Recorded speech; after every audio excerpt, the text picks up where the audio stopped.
Hello everyone and welcome back to the channel. It's Robbie Rhino, and in today's video I will be reviewing the Super M48, which is the latest Cold War premium tank to hit the battlefield. This was released today on Tuesday the 20th of September as I'm recording this video. And what is this tank? Well, it's a premium era 2 Western Alliance medium tank. You can see that it's got that very familiar M48 Patton style hull with a pretty chunky turret that looks like it's got some pretty nice composite armor, so hopefully the stats back that up. What do Wargaming say about this tank? They say that it has good mobility, hold down specs to assist your allies, and rack up the damage XP, so hopefully the stats back up that claim as well. To start off with in this video, we're going to have a look at the price of this tank, then we're going to head over to this Excel spreadsheet. We're going to have a look at the Super M48 compared to three of its competitors in the form of the M48 Rise, the Magak 5 and the Leopard VT2. I'll tell you about two different commander and equipment setups that I choose to use on the Super M48. I'll show you the armor profile, and then I have four gameplays for you too in each of the different commander and equipment builds. There's one DPM build and one mobility build, so I'll tell you a little bit more about that in just a second. But let's go back to the article. We'll scroll down here and have a look at the price. As usual, you can get it in a variety of bundles, as well as the base bundle, which is just the tank by itself. You can get the primed bundle, which is 16,500 gold. That includes equipment, premium time and boosters. The fully loaded bundle, which is 14,600 gold. That includes premium time and boosters. And the base bundle, which is just the tank on its own, 12,900 gold. Not too bad of a price for a era 2 premium tank. You're just going to have to decide whether you can afford that and whether you think it's worth it, and hopefully I can help you make your mind up in this review. All of these are available from the 20th of September until the 4th of October, so make your mind up by then if you want this tank. So we're going to head over here to this Excel spreadsheet where we're going to compare the Super M48 to three of its competitors. Here's my Excel spreadsheet. If you haven't seen one of them before, or one of the ones that I do before, I'm sure you've all seen an Excel spreadsheet before, but red is the worst stat, green is the best stat, orange is somewhere in between, and yellow is with the updated stats with my commander and equipment setup applied to the base stats of the tank. And I'll tell you a little bit more about my commander and equipment setup a little later on. But as it's a premium tank, it earns bonuses. It has 10% XP bonus, 25% commander bonus, and a 50% silver bonus. So in terms of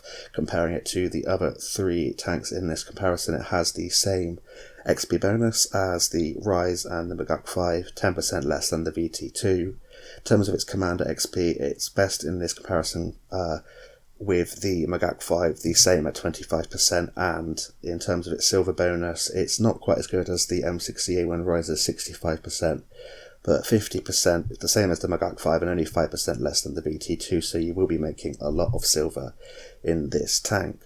In terms of its hit points, then you can see that it's highlighted in orange, but that's not really bad news. 2,850 hit points is getting towards that 3,000 hit point mark, which is the most that you're going to get in Era 2 of the Cold War game mode. Not quite as good as the Leopard VT2, but a little bit better than the Magak 5 and quite a bit better than the M48 Rise. The view range, again, highlighted in orange, sort of somewhere in between 515 meters, same as the Magak 5, better than the Rise, but not quite as good as the Leopard VT2.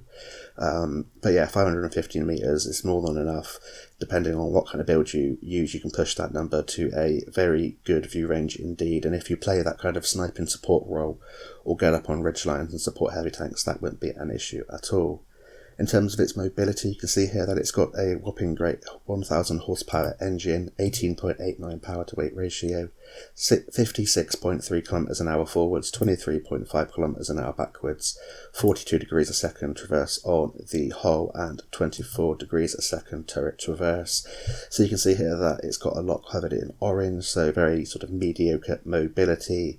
In terms of its hull traverse, it's best in this comparison joint with the Leopard VT2, but it has terrible turret traverse, so watch out for that, especially if your turret gets damaged, which has happened quite a few times in this tank already for me. It can be very difficult then to sort of catch up with tanks trying to circle around you. But what I found in terms of the Super M48 and its mobility, a little bit sluggish off the mark. This power to weight ratio of 18.89 not as good as the Rise, pretty comparable to the Magak 5 and better than the VT2. However, it does seem to struggle still over certain different terrain, like soft terrain, that kind of thing, so bear that in mind as well. It does feel quite sluggish, but it does have a better top speed than the Rise when you do get up to your top speed, and a pretty nice reverse speed of 23.5 kilometers an hour to get you off of ridge lines pretty quickly. But it's by no means as good as the Leopard VT2, which is best in this comparison for its top forward, backwards, and its traverse speeds. But yeah, watch out for the turret traverse. A little bit sluggish, but you can boost that up if you use a mobility build like I have used in 2 of the gameplays at the end, and we'll talk through that a little bit more in just a second. But now we get on to the guns then, and what guns do all of these tanks have? Well, the Super M48 has a 105mm gun, the same as the Rise and the Magak 5, and the VT2 has a 120mm gun, so you have to bear that in mind, that the alpha damage on the VT2 will be slightly higher than the Rise, Magak 5 and the Super M48. So the Super M48 fires APF SDS as standard and premium, and HESH as its third ammunition choice. The penetration on the standard is 449mm, on its premium 505, and the HESH has 250mm of penetration. That's for 460 alpha damage on its standard and premium, and 570 alpha damage on those HESH rounds. And the shell velocity is very nice at 1455 meters a second on the standard rounds, 1478 meters a second on the premium, and 737 meters a second on the HESH rounds. So you can see here that the standard and premium are highlighted in red, so it's the worst in this comparison, but 1455 and 1478 meters a second is still more than enough to snipe at mid to long ranges, and you won't have to give too much lead at all. And it does have the fastest HESH rounds in this comparison at 737 meters a second. In terms of its alpha damage, do note that the Rise has slightly higher alpha damage with its 105 at 480 alpha damage on its standard rounds, but as its premium option it has Heat, which is 460, the same as the Super M48 and the Magak 5, whereas the VT2 has 510 alpha damage on all 3 of its rounds. It has APF SDS as standard and premium, and its third ammunition choice is Heat. But you can see here that the penetration is all highlighted in green, so best in class there. That's fantastic news if you're a free-to-play player. You don't have to fire too many of those premium APF SDS rounds, and it's more than enough to combat things like the FE4-11 straight through the front, which is absolutely fantastic. In terms of the shell velocity, best in its comparison is the VT2 for that whopping great 510 alpha damage, but 460 still feels like it slaps, and those HESH rounds are pretty nice as well. 250mm of HESH penetration is the same as on the Rise and the Magak 5, so it's pretty good news in terms of the 105mm gun, in terms of its penetration, alpha damage and shell velocity in terms of this comparison. And now we're going to get on to the gun handling of all of these tanks then. So in terms of the Super M48, it has an aim time of 2 seconds, an accuracy of 0.37, a DPM of 3325.8. It has an 8.3 second reload, 54 rounds of ammunition, 9 degrees of gun depression, and 19 degrees of gun elevation. And before we go further, I'm going to have to change that to red, because otherwise that will annoy me, because that is the worst. Yeah, there we go. So in terms of its aim time then, 2 seconds, highlighted here in orange, not quite as bad as the VT2, but that is a higher caliber gun. So in terms of the 105s, it is the worst in this comparison, with the Magak 5 having the best aim time, then the M60A1 Rise, and then the Super M48, but 2 seconds isn't too bad at all, and you do get that down to a pretty nice level once you've applied your commander and equipment setup. However, look at that accuracy, pretty bad for a Cold War medium tank in Era 2, 0.37. You can get that down to a reasonable level, but it still feels relatively derpy, and that's a long way off the best in this comparison, which is the Rise's 0.33. In terms of its DPM though, it is pretty good news. It's somewhere in between. It's very comparable to the Magak 5, not quite as good as the Rise's 3427, but it's a lot better than the VT2. 54 rounds of ammunition. You can run out if you have some kind of really good game like in the Magak 5, but that's more than enough to carry you through most battles. 9 degrees, which is the same as every tank in this comparison in terms of its gun depression, which is very good news on a lot of different ridgelines in the game. Very versatile indeed. And in terms of its gun elevation, 19 degrees, the same as the rise in the Magak 5, 1 degree less of elevation than the VT2, but gun handling isn't too bad at all once you've applied your command and equipment setup, but it can still feel derpier than the Magak 5 and derpier than the rise, and it even feels derpier than the 120mm gun on the VT2 for some reason. That's just kind of my playthrough for it and how I've experienced it, but it's not too bad. That DPM isn't too bad at all. To have a DPM of 3325.8 is more than enough, and you can boost that depending on what commander and equipment setup you use. And speaking of commander and equipment setup, I told you I would tell you the two different setups that I use. So first we're going to have a look at the commander skills, because they stay the same for both builds. In terms of my commander skills, I run 6 Sense, Born Leader, Rapid Loading, Steady Aim, Rapid Aim, Snapshot, Run and Gun, Situational Awareness and Armour Angling. This is a crew that I use on some World War II tanks as well, because I'm lazy and cheap. Instead of running Situational Awareness on this tank, I would advise maybe using off-road driving or clutch braking to help the mobility out just that little bit more. And in terms of the DPM build, I run Improved Ventilation, Advanced Loader and Gun Stabilizer. And in terms of my mobility build, I run Advanced Powertrain, Traction System and Gun Stabilizer. So Gun Stabilizer is the same with the mobility and the DPM build. It's just I use the mobility equipment for the mobility build. I know that's very genius. And in terms of the DPM build, ventilation to help the DPM, loader to help the DPM, and the stabilizer to help the accuracy. So what are my stats then when I've added those builds to the base stats of the Super M48? Well, in terms of the DPM build, I now have a view range of 586 thanks to the ventilation on the piece of equipment, and on my mobility build it's got 572 meters view range. In terms of the mobility, the DPM build obviously doesn't change much at all, but it does change the turret traverse. It boosts it to 28.1 degrees a second, so that is slightly better than that pretty horrific 24 degrees a second. On the mobility build then, 1050 horsepower, so my horsepower's gone up by 50, power to weight's improved to 19.83, I can now go 65.03 kilometers an hour forwards, 27 kilometers an hour in reverse, which is very nice indeed. My whole traverse has gone to 46.2 degrees a second, and my turret traverse has improved to 27.54 degrees a second, so you can see the differences there.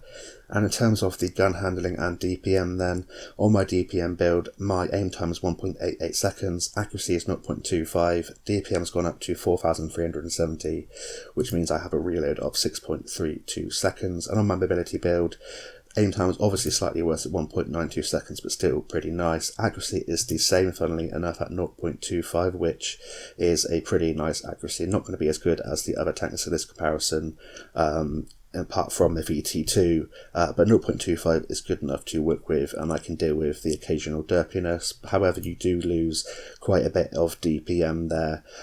You lose like just over 400 DPM if you use the mobility build that I've used. However, I do adjust my playstyle accordingly, and I'll try and tell you about that during the gameplay, which means I have a reload on my mobility build of 7.16 seconds. So obviously it's for you to decide how you want to play this tank, but it is nice to have that mobility, but then it's also nice to have that DPM, and you're just going to have to decide for yourself. I'd probably prefer the DPM build more often than not. So that's it for the stats comparison of the Super M48. It looks like a pretty solid premium era 2 medium tank. We're going to see how that performs in the gameplay, but first I'm going to take you to the armor profile in the garage.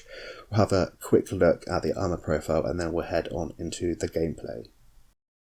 So you're joining me here in the garage with the armour viewer of the Super M48. You can see that there are lots of different layers of armour, and with any tank in the game it's hard to tell with the armour viewer how effective these plates are, because we don't have an effective armour viewer like you do have on tanks.gg, where you can look at the effective armour values of the different tanks that come over from PC into the World War II game mode. But I'm going to do my best to tell you sort of key points of armour to try and penetrate if you're coming up against this thing, and where to hide if you are playing this tank. You can see that it's a very familiar M48 Patton style boat shaped hull where it's kind of rounded like a boat.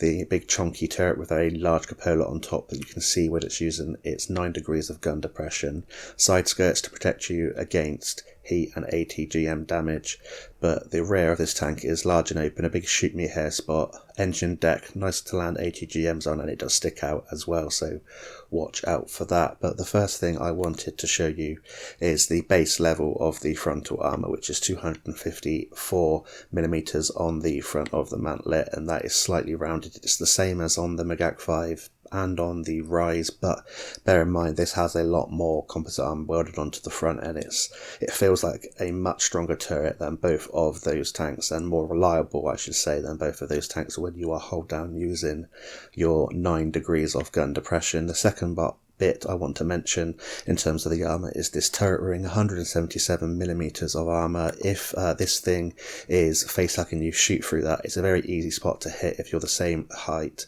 or you're slightly lower than it, and if you can look underneath the gun, underneath that flat part of the composite armor on the front of the turret, it's quite a large shot to hit between the upper plate and below the mantlet, so you should be able to go through that no problem, even at sort of mid to long ranges sometimes with accurate guns. The next thing that I wanted to mention is the flat part on front of the turret is the composite armor is 150mm. Adding to that, you are going over that 254mm of slightly rounded frontal turret armor, so this is stacking up to be a very strong turret indeed. Add to that as well 114mm of extra welded on armor to the front of this turret, and you can see that, yeah, this is very effective, especially when you're using your 9 degrees of gun depression, and the turret is sloped back to the left and right, you can see as you were looking at it, and if it's wiggling around you're going to be ricocheting off this turret a lot unless you hit that giant cupola. And speaking of giant cupolas, how thick is the cupola? But first we get to that, this bit around the gun, 90mm on the front of the turret as well. But in terms of it, the cupola, 76mm, that's a very easy target to hit from all the way around the tank, even when it's using its 9 degrees of gun depression. ATGMs can go through this, so be warned if you are stationary. If someone's aiming for it and you know they are trying to put your gun in the way of it like that, wiggle the gun and hopefully the gun will capture the shell, because that will be penetrated every time. It's a slightly harder shot when you are on a ridge line using the 9 degrees of gun depression, and if you're trying to hide it, instead of going forwards and backwards on a ridge, make sure your tank's going side to side, and trying to hide that massive cupola that this tank has.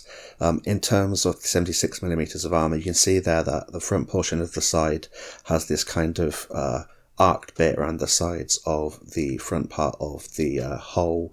As you can see, that actually isn't the side armor, that's just parts added to it, so the different layers add up to the side being relatively strong when you are side scraping, unless a tank has very high penetration or they shoot your engine deck which is sticking out. So if this thing's side scraping, make sure you shoot that engine deck, you should be golden.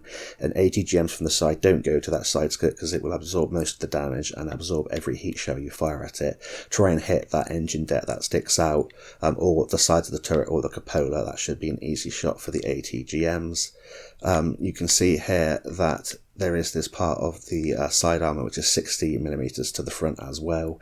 Different levels of armor on the side, but it all adds up to this side being relatively strong side scraping, especially against sort of lower level era 2 tanks. It can be penetrated if you over angle, but if you're angling it like that, then it should absorb quite a lot of damage as well. The next thing to notice is the back of the turret, that V-shaped sort of armor goes over the side. It's 50mm at the back, and that goes over some of the armor here. There's a 38mm of side armor towards the front as well, and you do have a section of 25mm over the rear of the tank. So the rears are sort of weaker than the front in terms of the side armor, so if you do over angle they will penetrate your side quite easily. The tracks are 20mm themselves, and the side skirts are 10mm. So all in all, basically hide your cupola, but if you're coming up against this thing, shoot the cupola, shoot underneath the magnet into the turret ring. The lower plate will be an easier penetration, as will the upper plate, unless it's at an extreme angle. Shooting ATGMs, you can penetrate the lower plate, but go for those blue parts towards the sort of bottom part of the lower plate and to the left and right of the lower plate, or you can shoot into the turret ring, the cupola. You can penetrate the sides quite easily, and the engine deck that sticks out, and of course the rear. You can side scrape in this, but don't over angle, but go hold down, and you should bounce a lot of shells because you'll be reducing that turret ring using the 9 degrees of gun depression and trying to hide your cupola. But that's about as much as I can tell you for the Super M48. We're going to get into the gameplay, and I'm going to tell you how I try and play this tank and how I got the most out of it on the first day with my play session.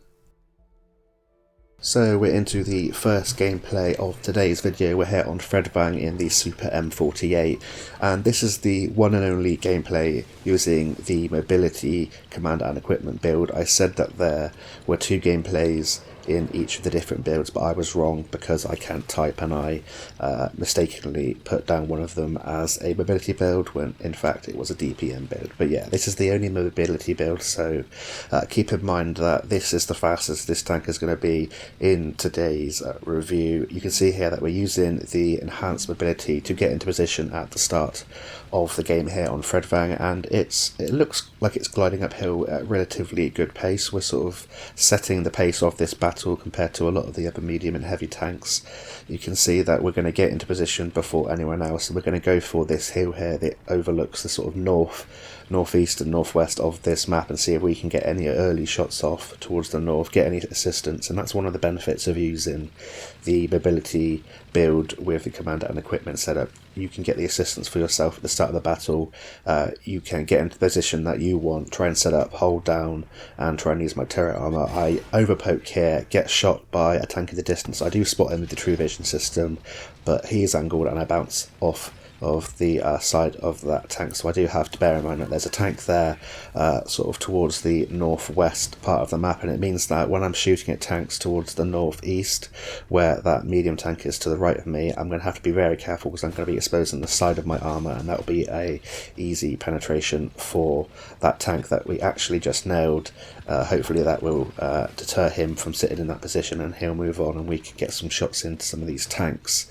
This can be a very powerful location, but a very awkward location because of these lips here on this ridgeline. You do have to push up, and you can get shot from the north where I got shot at the start of the game, but also from where that BMP2 is there, and also from the centre of the map, so you do have to keep your wits about you. But this is a good location for a hold down tank, hold down playstyle like the Super M48.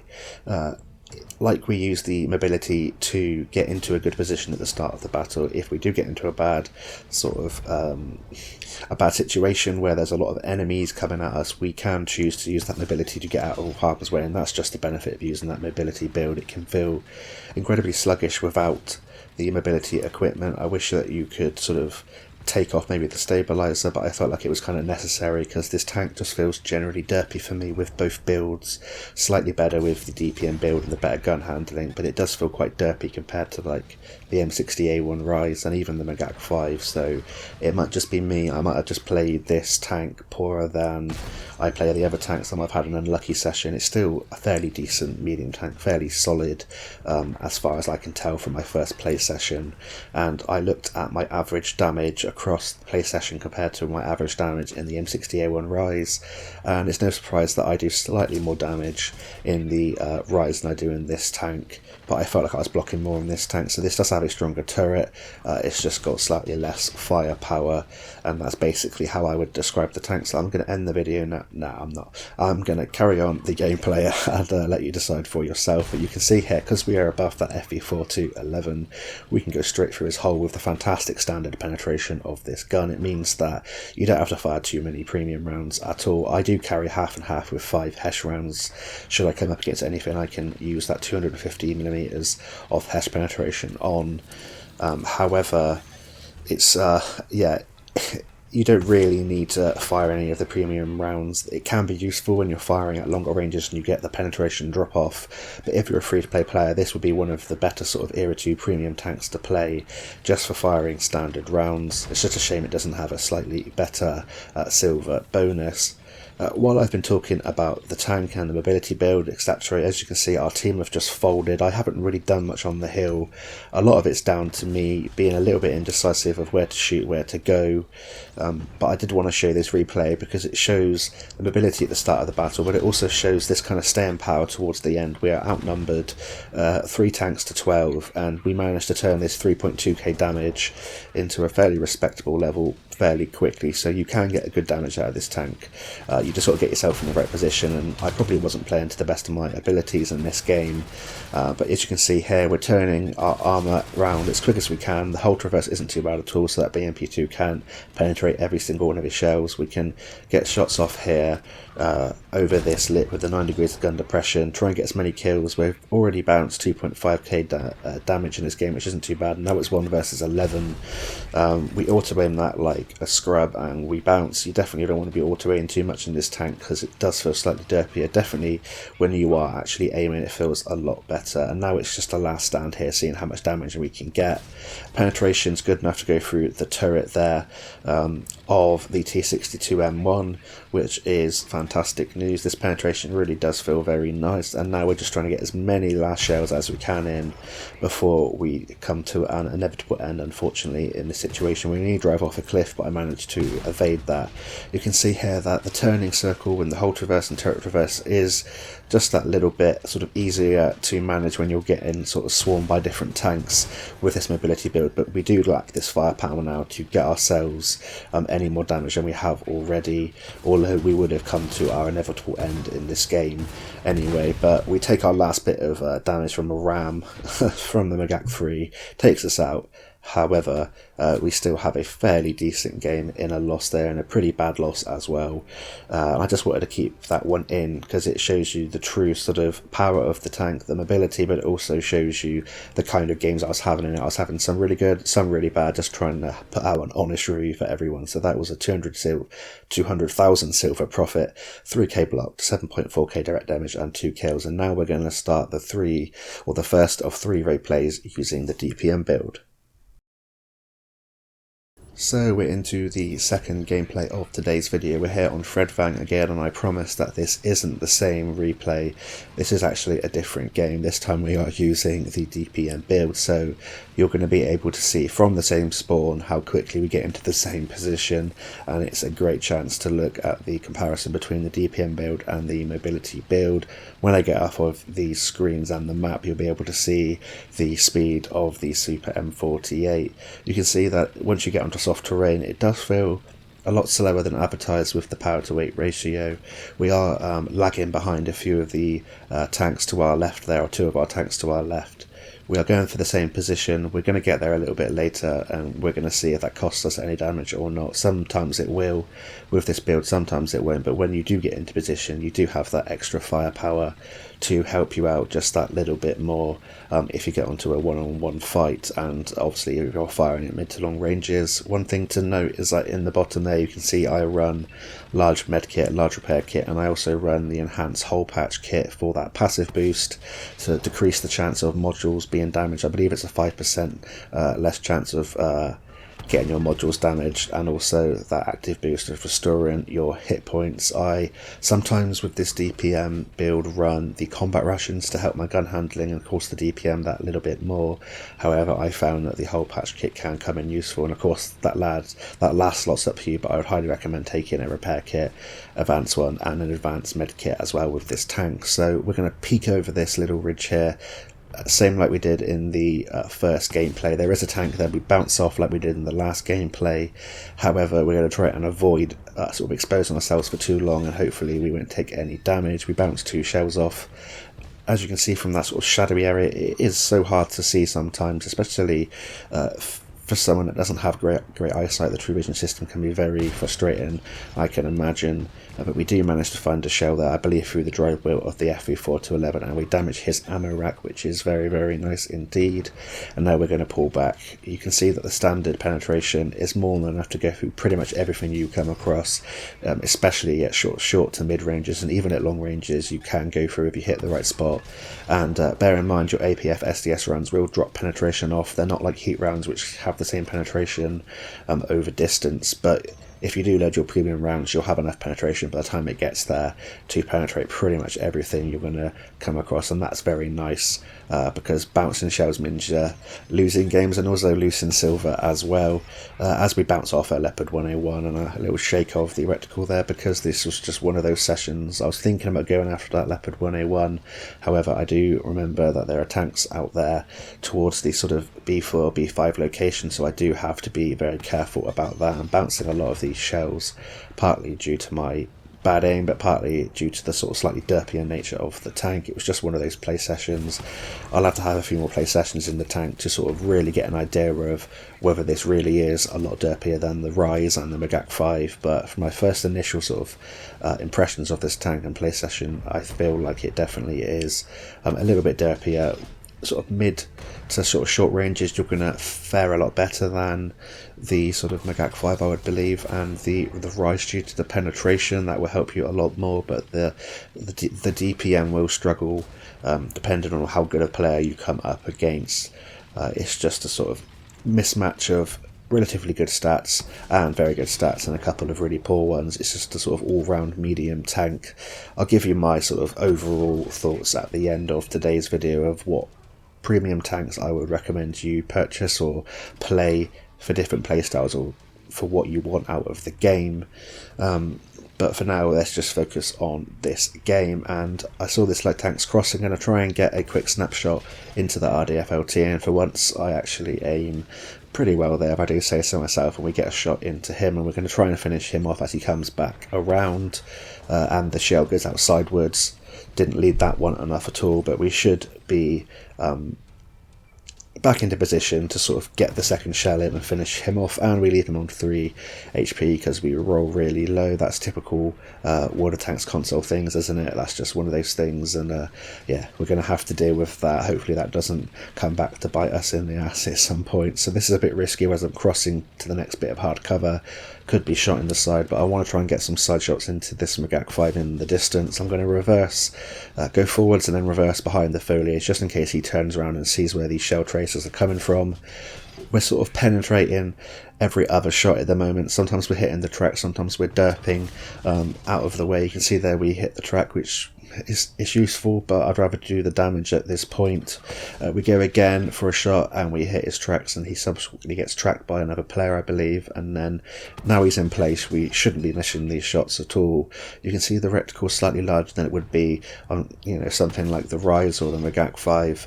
However, it's more than enough if you sort of let it fully aim to be consistent more often than not. And now we're going to restore some of our health, push around, get a shot into the Leopard 101 and use this hard cover to our advantage. You can see the reverse speed there is quite nice for getting out of way, but now you can see the pretty horrendous turret traverse speed here. It takes an absolute age for your turret to come round, so you do have to move your hull and your turret at the same time, especially if people are circling you, otherwise you just won't get your shot on target. Don't auto aim, make sure you free aim and give lead when people are circling you, and you should still hit them with this gun because the shell velocity is very nice. It's just that turret traverse can catch you out and it can be slightly frustrating. This tank really does excel when you're in a more stationary position for the majority of the game, where you go from one spot to another, get into a hold down location, let it fully aim. You don't have to move your hull too much, and you sort of sit there, rock backwards and forwards, go side to side, try and make them bounce off your turret, and that's the kind of gameplay that you're looking for in this tank. So we go for a shot on the BT2. I don't know whether that was really badly aimed or the shot just went into Narnia, but hopefully we're going to get a second shot into someone as they cross the sort of 9 and 0 lines. I'm getting targeted and I'm just wondering where it's from. I'm expecting it somewhere in the middle, but I've noticed this low health FV4 to 11, and we're going to come over and see if we can get a shot into him, finish him off, and that's one dangerous tank out of the game, because even though he's a one shot, he's still a gun in the game, and he's a dangerous one, and he's taken out by our Magak 5. So now we can turn our attentions back towards the 9 and 0 lines and see if they're trying to flank back around. It's all about trying to get into good positions with your turret and sort of putting in a stand or a defensive location and holding that position and try not to expose your upper plate and your lower plate, and yeah, you should be golden in this tank. It's still a pretty solid tank. It's just yeah, it just doesn't, it lacks something compared to some of the other premium tanks in my opinion, but that might just be a personal thing. So we try and help our medium tank out down there by shooting this T72M1. We do get one shot into him, one goes into Narnia.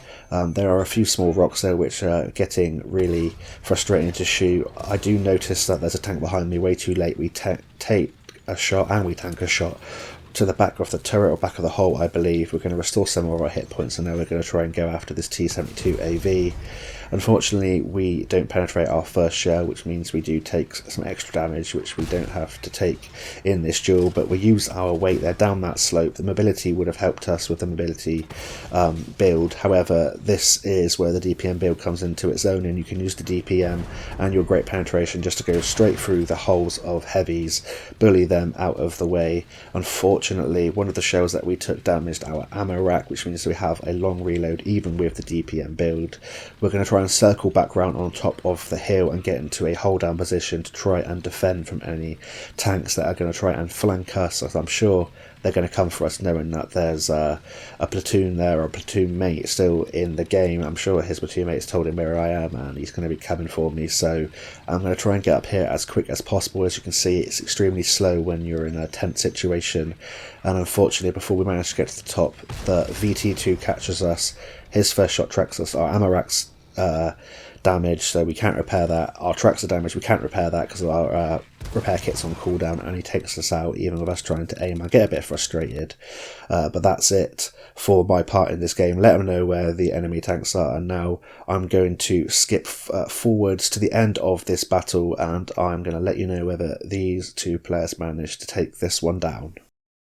So unfortunately it was a loss in that game. Our two teammates didn't manage to take that one down, but we still had a respectable amount of damage. We finished with 828 base experience, 3 kills, 6.8k direct damage, 756 assistance, 550 and 134,000 silver profit. So that's it for the second game. Now we're going to head on into the third game. Righty ho, so you're joining me here on Thiepval Ridge in the Super M48. This is the third gameplay of today's video, and we're making our way into position where that BMP2 is, who narrowly avoids us with an ATGM. We're going to be trying to get some shots here on the move as we get into position. However, you can see even though we are using the slower of the two command and equipment setups, it's still not very good at firing on the move. So we're going to head on into position in this hill located in the sort of D9 area, and we're going to see if we can get some final blows into these tanks that are on 1 or 2 shots. However, it looks like our own BMP2 is doing some very good work, and this gameplay is going to be a good showcase of how to very quickly take down a team if you all work together. So we have quite a few tanks here in support, but we all work very well together in this gameplay. I'm going to be going for tracks, I'm going to be going for flanking shots, trying to take out tanks when they are a one shot, trying to get guns out of the game. I'm going to try and tank some shots for my friendlies as well in a minute when they come out. We're going to be keeping our eye on the minimap. You can see here that this FE4-11 and that BMP2 have pushed around. We're going to be going for the tracks here on this FE4-11. I know I have the penetration, I have the gun to be able to deal with him. He turns to shoot us because maybe he knows that we've got the penetration to go through him. Some of the other ones were bouncing, and now we're going to go on to the next one, and I'm not giving these tanks a moment's rest. We track another FE4-11 in place there. We're constantly going for the track. In this position we can go up into his hull and penetrate him as well. We're getting all the assistance for this, and he gets taken out by our friendly Leopard 1A1, and now we're going to try and go around the corner. I'm not sure whether this heavy tank was letting me through. He's trying to side scrape off, but he fires. We go round, going for the tracks again, and we're going to try and bait a shell off the front of our hull, but the FE4-11 turns round. We get another shell into his tracks, and he gets subsequently taken out by our M60A3, and we all worked as a team. We swarmed those tanks, and yeah, we're already up to 3.4k assistance and 3.1k direct damage, and now we're gonna make this cross, which is quite dangerous, but we're all working as a team. There's quite a few of us going at the same time. They can only shoot at one of us at a time. That's one of us per tank, I should say. So we're going to swing around a little bit more to this side of the ridge, trying to avoid getting a shot into the side of our hull, and hopefully if they do hit us, they're only going to hit our turret and they're going to bounce. But we're going to come around the other side of this ridge, which is directly in front of me, and then we're going to see if we can flank around these tanks. So our tanks in the north, we're down here in the centre and down in the sort of south eastern corner, and we've sort of got them pincing into one corner of the map. We finally hit a shell on the move there, taking out that Sheridan, and now we're going to try and come in for a ram on this with Yak 5. Our friendly blocks our shell, but we managed to subsequently ram him to death as he takes, I believe, an ATGM, one of our friendlies, and now we're all moving forward as a team. And it was such a nice joy to have a team, I should say, that worked like this. All went at the same time. We all attacked. We're using the command wheel. We're all sort of going the same direction. We're all trying to do the same thing. And you can see by being aggressive, by sticking with your team, you get some of the assistance. And that game finished really quickly, but we managed to have a fairly decent result, and that's a lot of silver made in quite a short space of time. So we made 186,000 silver with no silver booster. We finished in second place on our team, 3 kills, 3.4k direct damage, and 3,998 assistance, just too shy of 4k assistance in a 4-minute 10-second battle. So I hope that shows to you that with this DPM build you can really rack up that damage and assistance, and by tracking you can really get that extra XP and that extra silver. So now we're going to head on into the fourth and final replay of today's video. Righty ho then, we're now into the fourth and final replay of today's video, and you've joined us here about a minute into this gameplay on Pearl River. We've made our way to the centre of this map. It's an encounter battle, and we come here with our teammates. We've got some support. We're going to try and contest this centre location, which can be very influential indeed. You have shots to all 4 corners of the map, and it's a very good place to sort of defend from. You have lots of hard cover. You have these sort of rocks here you can go hold down on, and you get side shots into people that are flanking sort of down the south and towards the north, and you can sort of cover the encounter capture circle from here, and you can also counter on standard spawn as well. So we're going to try and go hold down in a minute on this ridge that we are sat on at the moment, just checking behind us that no one has a shot into our rear, and we're going to try and get some shots here into the sides of these tanks as they go down the one line. Unfortunately, we managed to just go into the tracks there. That's just us going a little bit too low with our shell, and you're going to see here that we're going to do some nice work with our turret. And every time we fire, we're not sitting in the same position, we're just rocking backwards, hopefully that they forget about us. And we did get penetrated once there, so we're going to try and readjust our position. We do have some company.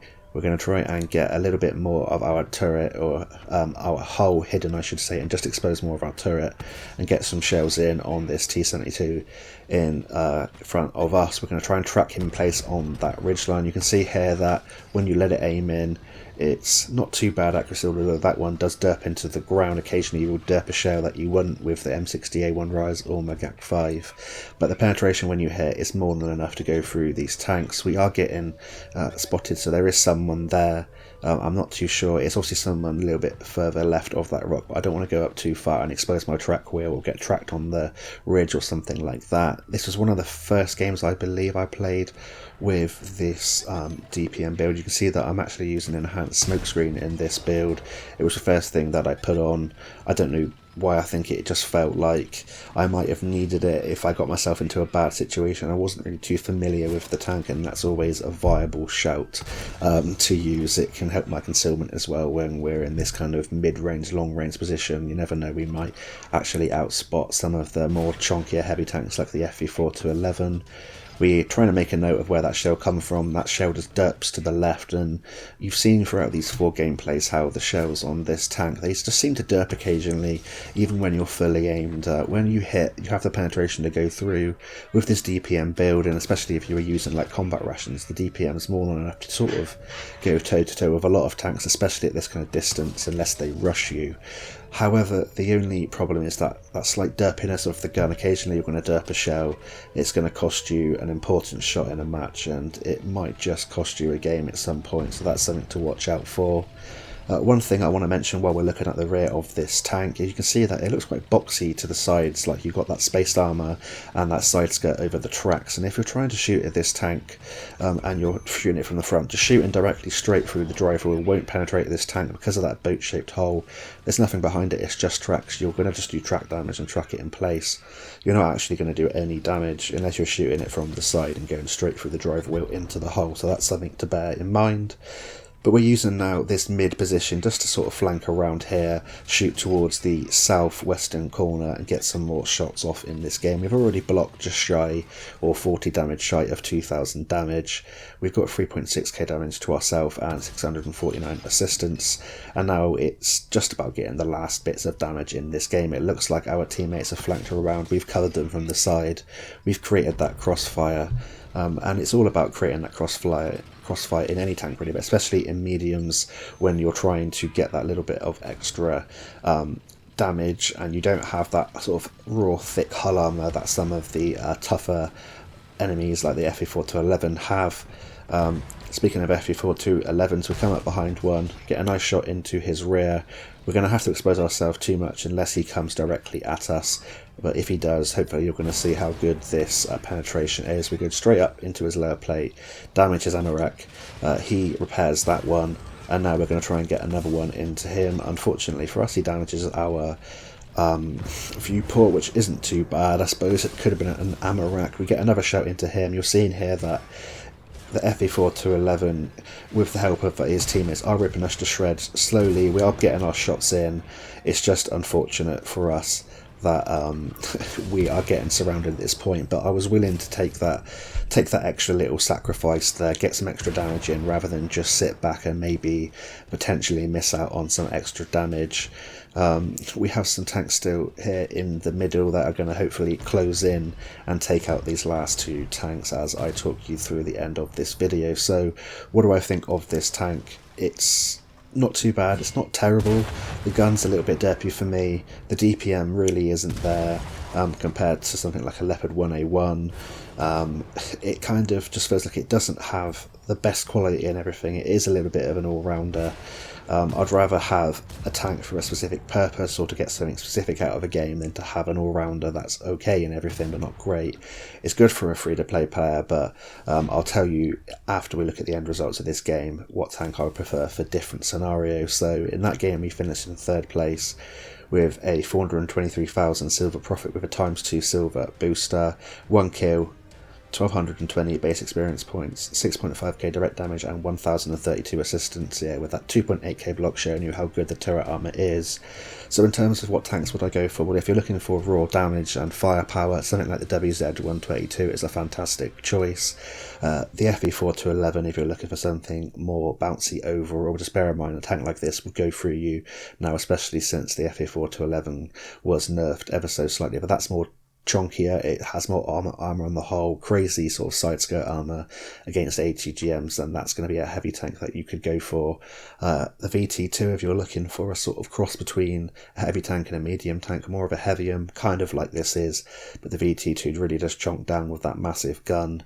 And if you're looking for sort of raw DPM in this kind of gameplay, something like the Rise would be a fantastic choice, and the Leopard 1A1, even though it's got less hit points and it hasn't got any armor really at all, it has fantastic DPM, and if you play that sensibly you can absolutely rip apart people if you know your positioning. But this is going to be a fine all-round tank. I wouldn't say it's the best, wouldn't say it's the worst, it's kind of halfway up there. I'm going to give it a few more gameplays, and if I have some good games I'll put them up on the channel. But I hope you've enjoyed this review. Thank you all so much for watching. My 1000 subscriber celebration giveaway should be coming up this week or the end of the week, so watch out for that one, and until next time I'll see you on the battlefield, and bye for now.